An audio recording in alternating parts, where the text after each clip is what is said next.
সুবর্ণচরে মিথ্যা মামলার প্রতিবাদে সংবাদ সম্মেলন করলেন ভূমিহীন নেতা। নোয়াখালী থেকে আমাদের প্রতিনিধি আহসান হাবিবের পাঠানো তথ্য এবং ভিডিও চিত্রের ডেস্ক রিপোর্ট।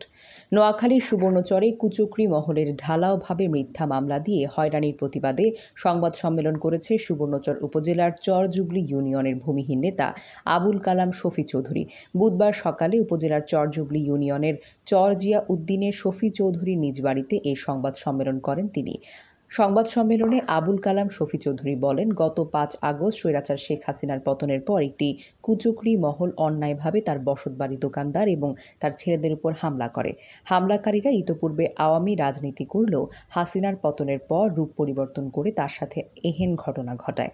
হামলার সময় তার দোকান থেকে নগদ টাকা সহ মালামাল লুটপাট করা হয়। এ সময় মোটা অঙ্কের চাঁদা দাবি করে হামলাকারীরা।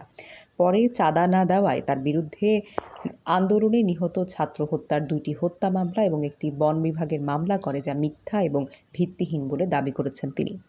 আবুল কালাম শফি চৌধুরী এ সময় সকল মামলায় তদন্তপূর্বক জড়িতদের আইনানুগ ব্যবস্থা নেওয়ার আহ্বান জানান এবং তার বিরুদ্ধে হত্যা মামলা সহ সকল মামলা প্রত্যাহারের দাবিও জানান। সাংবাদিকদের প্রশ্নের জবাবে তিনি বলেন, তার কোনো দলের সাথে সম্পৃক্ততা নেই, কোনো পদ পদবিতে তিনি নেই বলে দাবি করেন এবং যে সকল মামলা দেওয়া হয়েছে এসব মামলায় তিনি জড়িত নন। তিনি দীর্ঘ ২ বছর ধরে নানা জটিল রোগে ভুগছেন। শারীরিক অসুস্থ নিয়ে তিনি বাড়িতেই থাকেন।